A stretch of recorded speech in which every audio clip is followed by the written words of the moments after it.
Good day, everybody. Welcome back to our course, Readings in Philippine History. We're still in our chapter 2, which is all about the content and contextual analysis of selected primary sources in Philippine history. So right now, we'll be knowing the analysis of the political caricature during the American period. So this will be our topic for this video.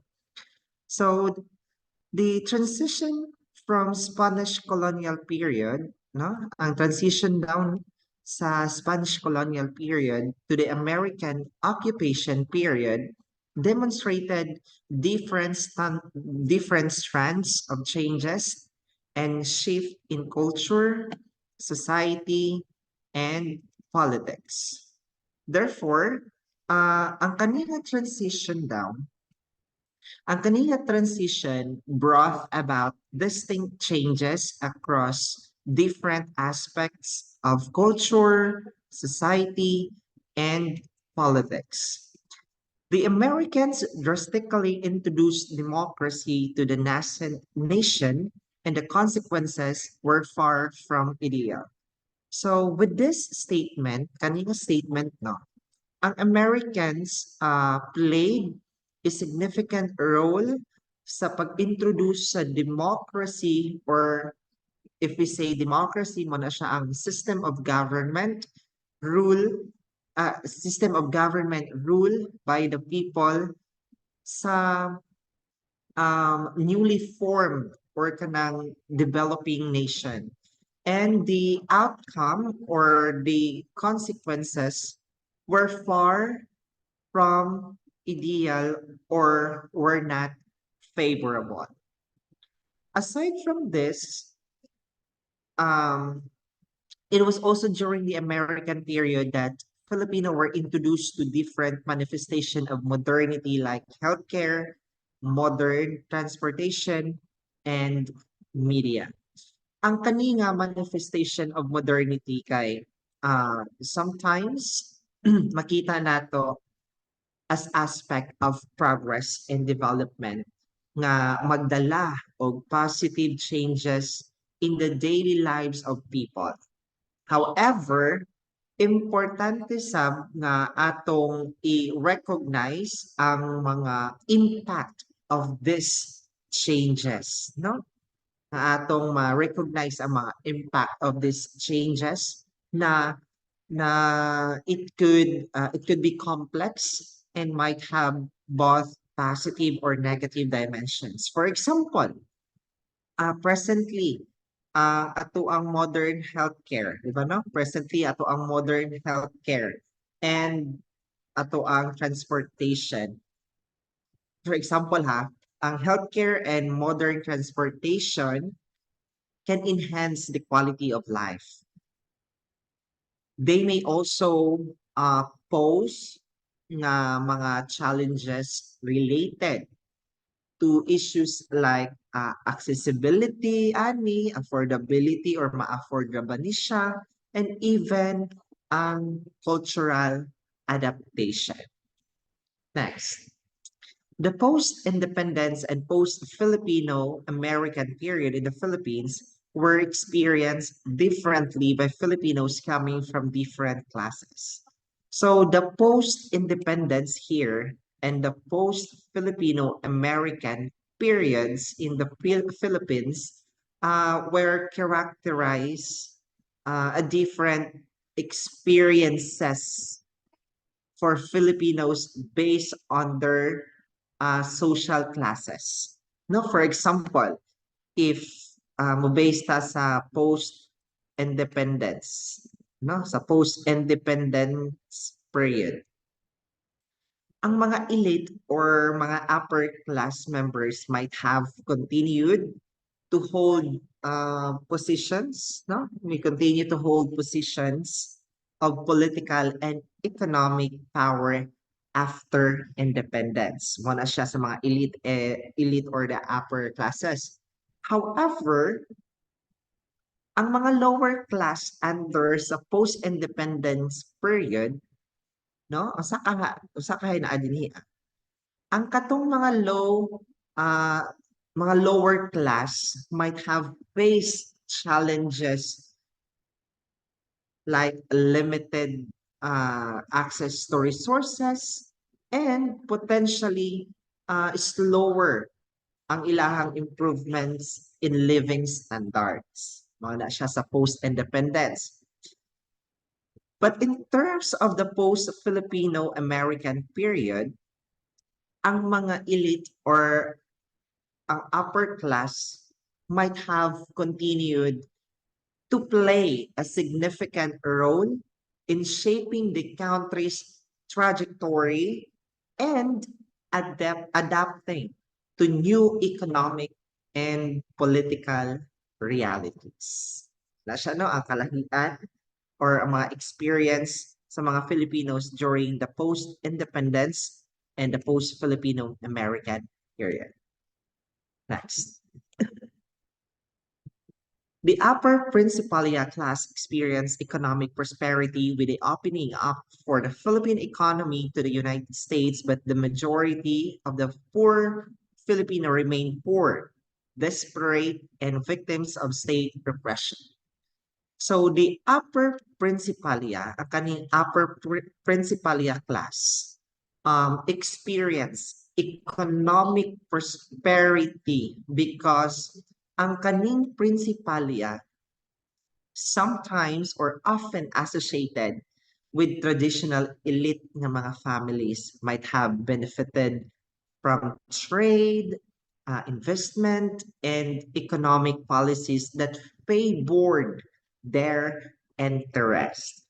Whilst the majority, no, nakalingon diriya, majority of the poor Filipino remain poor, desperate, or magulo ang panginabuhian or nawad-an og hope, and a victim of state repression or kanang naay challenges in political and social freedoms. And with this, no, makita nato in the presented cartoons that was presented previous video presentation, no? It illustrates not only the opinion of certain media outfits about the Philippine society during the American period, but also paint a broad image of society and politics under the United States. So, first, it seemed that the Filipino politician at the time did not understand well enough the essence of democracy and accompanying democratic institution and process. So, mauni siya. So, ang kana nga statement, no, ang kanina statement, no, makita nato ni sa pinakauna nga cartoon, di ba? And we can conclude that the politicians may have lack sila og comprehensive understanding of the principles that underlie a democratic governance, di ba? Na ay challenges in democratic institutions that this may include issues such as corruption, lack of transparency, and insufficient respect for democratic norms. Another picture. So, naapoy patronage also became influential and powerful, not only between clients and patrons, but also between newly formed political parties composed of the elite in the United States. So, with this statement, makita nato ni siya sa katong last nga caricature or cartoon, where a system in which individuals nga with more power and influence provide og support to those with less power in exchange for unsa man loyalty or support, and it played a significant role yes, it played a significant role in the political landscape. So understanding the role of patronage, no? Understanding the role of patronage in politics is crucial for analyzing the functioning of political system and assessing the fairness and effectiveness of the governance. Di ba no? Presently, a sad reality where politicians transfer from one party to another depending on which party was powerful in specific periods of time. So the transition from Catholic-centered Spanish Filipino society to an imperial American assimilated one and its complication were also depicted in the cartoons. One example is the unprecedented increase of motorized vehicles in the city. Automobiles became a popular mode of transportation in the city and led to the emergence of taxis. In short, with this cartoon or caricature, it highlights a significant transformation in urban transportation or transportation with the unprecedented increase of motorized vehicles, particularly sa mga automobiles in the city. Diba? And it was stated in the book that the rule governing the issuance of driver's license was loose and traffic police could not be bothered by rampant violations of traffic rules, and this is the direct consequence of the drastic urbanization of the Philippine society. Another example, sexual revolution that occurred in 1930s. So, Monino, young people as early as that period disturbed the conservative Filipino mindset by engaging in daring sexual activities in public spaces like cinemas. Here, we can see how this period was the meeting point between the conservative past and the liberated future of the Philippines. And this could be seen as a form of rebellion or a rejection of conservative norms by the younger generation.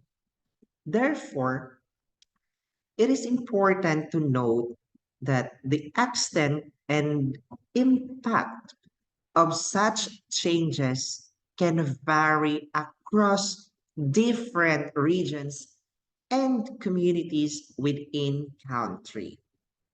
And the cartoons or caricature presented po no last video presentation nagdepicts po siya sa condition of poor Filipinos in Philippines now governed by the United States. From the looks of it, nothing much has changed. Like, for example, the police authorities oppress, no? Police authorities oppress petty Filipino criminals while turning a blind eye on hoarders who monopolize goods in their huge warehouse, presumably katong mga Chinese merchants. And lastly, the cartoon depicts how Americans, oh wait lang. And also, the cartoon depicts how Americans controlled Filipinos through seemingly harmless American objects. Mga baseball bat, mga gloves, and everything. By controlling their consciousness and mentality. And Americans got to control and subjugate Filipinos. Therefore, we can conclude that that in the analysis of the political caricatures during the American period in the Philippines, which generally refers to the early 20th century when the Philippines was under American rule, that this political caricature had both advantages and disadvantages. And that's the end of our analysis of the political caricatures during the American period. Thank you so much for watching and have a great day.